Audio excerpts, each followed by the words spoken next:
progress. 여러분 반갑습니다. 안녕하십니까? 오늘 또 행복한 귀한 하루가 되시기를 바랍니다. 오늘은 신의 산이란 제목으로 하나님의 말씀을 준비했습니다. 우리가 잘 아는 대로 신의 산은 아라비아에 있는 산으로서 하나님께서 이스라엘 백성들과 만났던 아주 의미 깊은 산이었습니다. 하나님께서 시내 산에 내려오셨고 그 시내 산에서 이스라엘 백성들에게 율법을 반포하시고 성소 제도를 주시면서 이스라엘 백성들과 언약을 맺으셨습니다. 언약이라고 하는 것은 일종의 약속 또는 계약입니다. 그래서 하나님께서는 여호와 하나님은 이스라엘 백성들의 하나님이 되시고 또 이스라엘 백성들은 여호와 하나님의 거룩한 백성이 되어서 이제 이 지상에서 살아갈 수 있도록 하나님의 돌보심을 받는다고 하는 거룩한 이 언약식이 이 시내 산에서 거행이 되었습니다. 그래서 시내 산은 아주 의미 깊은 산이 되었고 시내 산에서 맺은 그 언약의 핵심은 하나님의 율법이었습니다. 이스라엘 백성들이 하나님의 율법을 올바로 지킴으로써 그들은 세계에서 가장 위대한 민족이 될 수 있었습니다.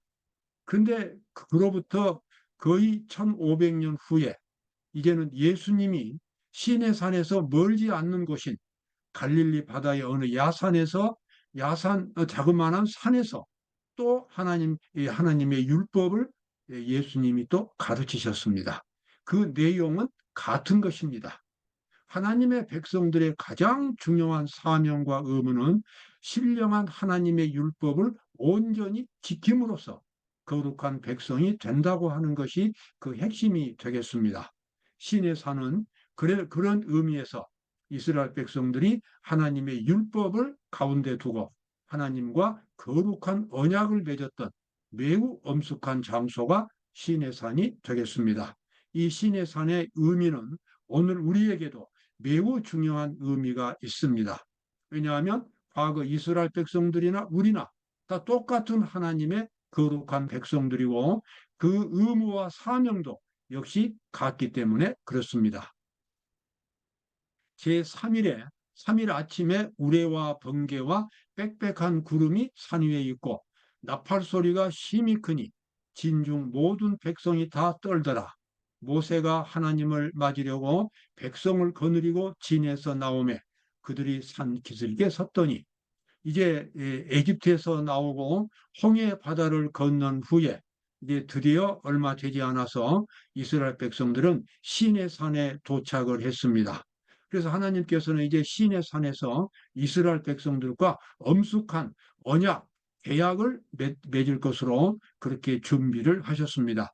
시내 산에 도착한 지 제3일에 이제 하나님께서 그 시내 산에 내려오시는데 산이 어떤 모습입니까? 우레와 번개와 빽빽한 구름이 산 위에 있고 나팔 소리가 심히 크니 진중 모든 백성이 다 떨더라. 그곳에는 천만 천사가 하나님과 함께 시내 산에 내려와 있었습니다. 그리고 모세는 이스라엘 백성들과 함께 시내 산 앞으로 이제 행진해서 나아갔습니다. 엄숙한 언약식이 이제 거행이 되는 거지요. 자, 거기 산의 모습이 이렇습니다. 시내 산에 연기가 자욱하니 여호와께서 불 가운데서 거기 강림하심이라. 그 연기가 옹기전 연기같이 떠오르고 온 산이 크게 진동하며 나팔 소리가 점점 커질 때에 모세가 말한즉 하나님이 음성으로 대답하시더라. 여기 나팔 소리가 점점 커진다고 나와 있죠. 이 나팔 소리는 물론 천사들이 부르는 나팔 소리였습니다. 그리고 온 산이 정말 용광로 불처럼 뜨거운 영적인 불로 가득 차 있었습니다. 그리고 하나님께서 이제 친히 이스라엘 백성들 앞에 나타나신 것입니다. 이제 하나님께서 모세를 부르시고 모세가 하나님의 부르심에 응답하고 그렇게 해서 이제 엄숙한 언약식이 거행이 되겠습니다. 여호와께서 시내 산 곧 그 산 꼭대기에 강림하시고 그리로 모세를 부르시니 모세가 이제 시내 산으로 올라가게 됐습니다. 모세는 하나님과 이스라엘 백성들 사이에 그 중개자 입장에 서서 이제 이 언약을 집행하게 거행하게 되겠습니다.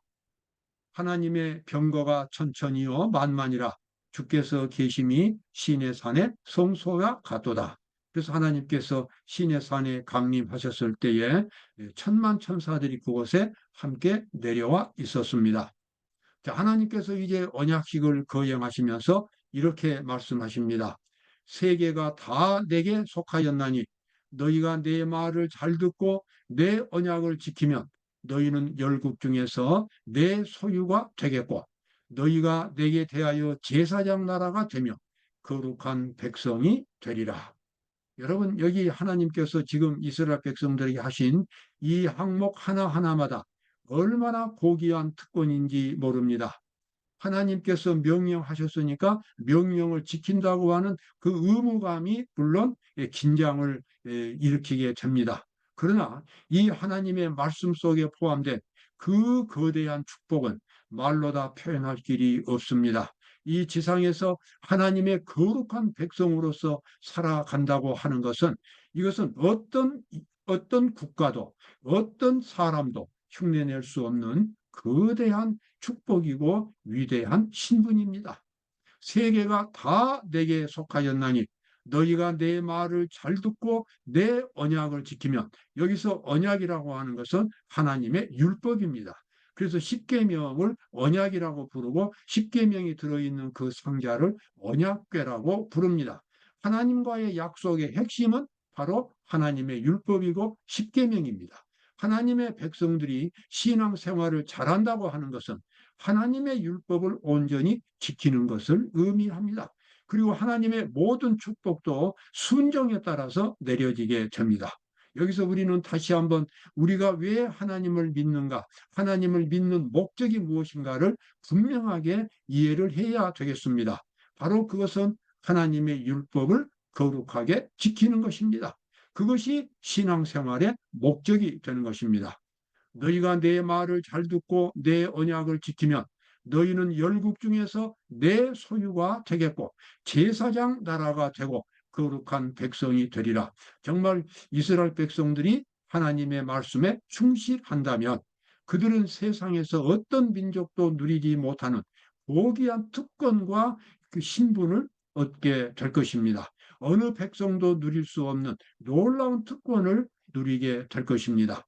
그래서 이 언약식은 이스라엘 백성들에게는 참으로 어떤 다른 민족의 역사에서 볼 수 없는 고귀한 사건이었습니다. 하나님께서 이제 드디어 십계명을 말씀하십니다. 하나님이 이 모든 말씀으로 일러 가라사대 나는 너를 애굽 땅 종되었던 집에서 인도하여 낸 너희 하나님 여호와라. 그러면서 그 다음에 이제 첫 번째 계명부터 열 번째 계명까지 하나님께서 일일이 하나하나씩 직접 선포를 하시는 장면이 그 다음에 나옵니다. 그 당시까지만 해도 이스라엘 백성들은 아주 노예 상태에서 무식하고 약한 백성들이었습니다. 이스라엘 백성들이 특별하게 그 뛰어난 민족이기 때문에 하나님의 선민이 된 것이 아니었습니다. 그들은 실질적으로 별 볼 일 없는 민족이었습니다.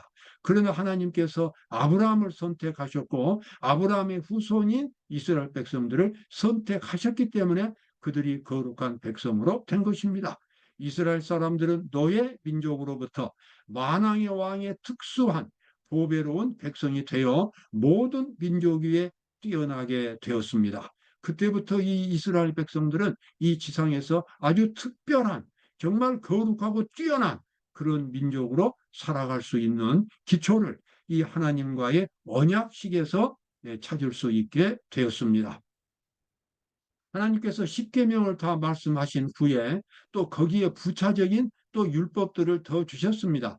백성들의 마음은 노예 생활과 우상 숭배로 어두워지고 저하되어서 십계명의 의무가 더욱 잘 이해되고 시행되도록 하기 위하여 여러 가지 법들을 첨가해서 주셨습니다. 이 법들이 바로 율례라고 부릅니다. 그래서 하나님께서는 십계명을 말씀하신 후에 또 율례라고 하는 제2차적인 법들을 추가로 모세를 통해서 이스라엘 백성들에게 주셨습니다.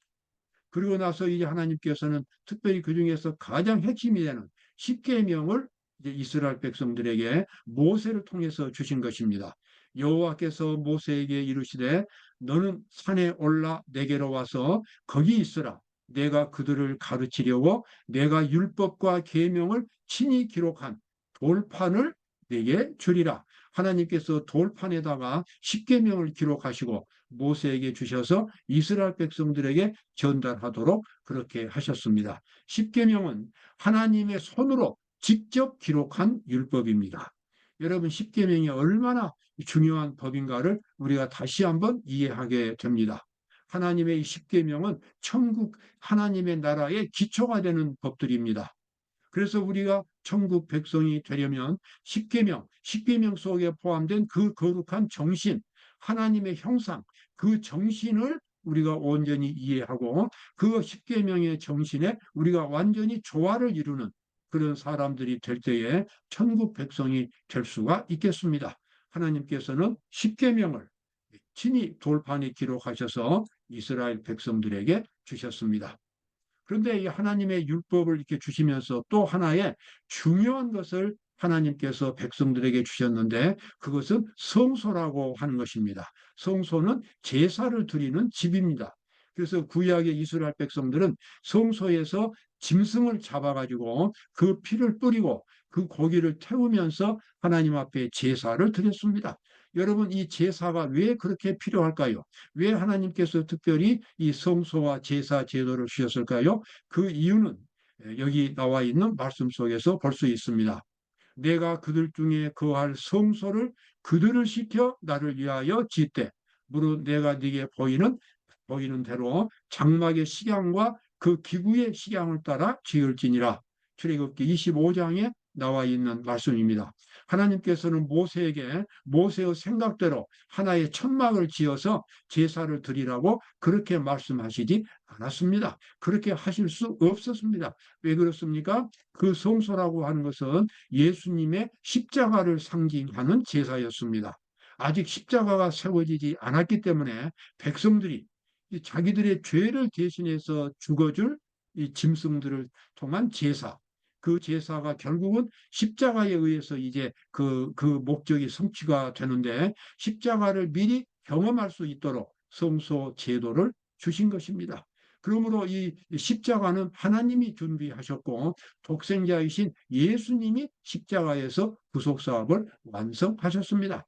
여러분, 구속 사업은 인간의 작품이 아닌 것입니다.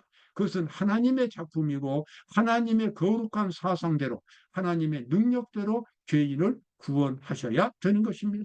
어떤 인간도 자기의 힘으로 자기 지혜로 자신을 구원할 수가 없습니다. 오직 죄인은 그리스도를 믿음으로써만 믿고 의지함으로써만 하나님의 능력에 의해서 구원을 받을 수 있게 됩니다.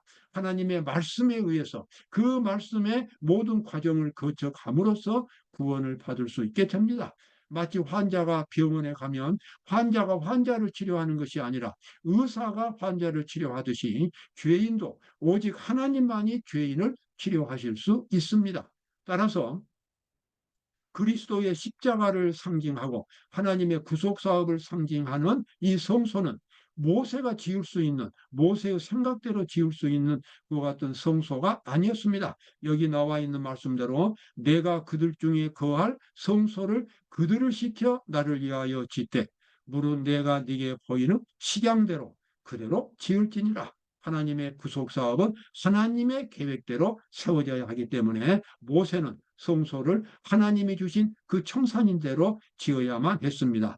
그런데 여기서 이 성소를 지을 때에 말씀하실 때에 내가 그들 중에 거할 성소라고 아주 의미심장한 말씀을 하셨습니다. 성소는 짐승을 잡아서 제사를 드리는 장소인데 그 성소는 하늘에 그 본부가 있지만 실질적으로 중요한 것은 이스라엘 백성 가운데 있다는 것입니다. 그래서 이스라엘 백성들이 성소를 항상 바라보고 성소 안에서 진행되는 제사를 통하여 그들이 십자가의 능력을 매일매일 경험할 수 있도록 지어진 집이 바로 성소였습니다. 그래서 그들은 성소를 바라보면서 그들의 죄를 대신해서 죽을 그와 같은 짐승들을 바라보게 되었고 그래서 그들이 죄로부터 벗어나는, 죄의 지배에서 벗어나서 하나님의 형상으로 변화되는 놀라운 구속을 그들은 매일매일 성소를 통해서 경험할 수 있게 되었습니다. 그러므로 이 성소는 우리 가운데 거하시는 하나님에 대한 표현인 것입니다. 우리가 집에서 기도할 때에, 함께 예배를 드릴 때에, 또는 이 말씀을 연구할 때에, 성도들과의 교제를 가질 때에, 그것이 바로 하나님의 성소가 되고 속죄의 장소, 죄를 해결해 주고 죄를 씻어 주시는 하나님의 성소가 되는 것입니다. 내가 그들 중에 거할 성소를 그들을 시켜 나를 위하여 지으라고 하나님께서 말씀하셨습니다. 하나님께서 이렇게 이제 성소를 말씀하신 후에 하나님의 권위의 상징이며 그분의 뜻의 구체적인 표현이 십계명이 하나님의 친수로 두 돌판에 새겨져 성소 안에 거룩하게 안치되도록 모세에게 하사가 되었습니다. 하나님께서는 돌 위에다가 십계명을 기록하시고 그것을 모세에게 주시고 모세는 그 두 돌판을 가지고 내려와서 이제 지어진 그 성소 안에 지성소, 속죄소 안에 있는 언약궤 상자 속에다가 그것을 보관했습니다. 다음에 기회가 되면 또 더 설명할 기회가 있겠습니다마는 십계명이 보관된 그 지성소가 속죄소라고 불리워집니다. 다시 말하면 죄인의 죄가 사라지는 장소가 바로 속죄소입니다. 그래서 성소에서 제사장들이 짐승을 잡아서 제사를 드릴 때에 편의상 마당에서 그 짐승을 잡고 그 고기를 불에 태웠지만 제사장은 그 피를 가지고 지성소 앞으로 가서 지성소 앞에다가 그 피를 뿌렸습니다. 왜냐하면 지성소에서 그 죄인의 죄가 씻어질 수 있기 때문에 그렇습니다. 그리고 지성소 안에는 하나님의 율법 십계명이 있는 것입니다.